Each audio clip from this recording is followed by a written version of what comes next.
the latest US airstrikes in northern Syria. The target, a building owned by the extremist group known as Islamic State in the strategic town of Kobane. The goal, to stop the militants from pressing their assault here.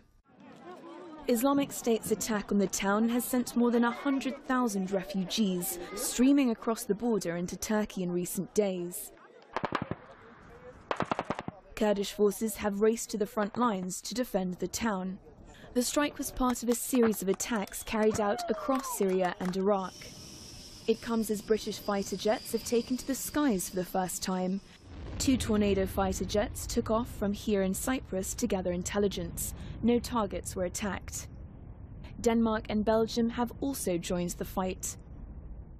America's building and leading the coalition that will degrade and ultimately destroy the terrorist group known as ISIL.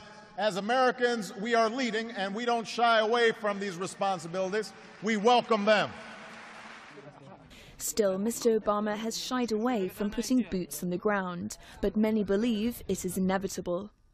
I know from wars all the way back to Vietnam that without U.S. or equivalent very highly trained forces engaged at least in support roles and advisory roles and to some degree in fighting, the local forces are going to have a much harder time. This cannot be won from the air. It has to be won from the ground, and I think it's going to take American troops.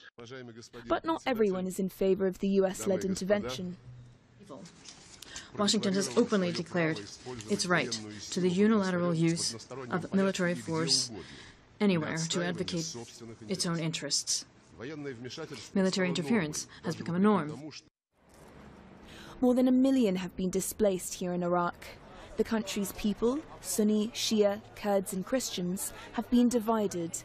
And what's becoming increasingly clear is this campaign will not just last many months, but possibly years. Laura Westbrook, BBC News.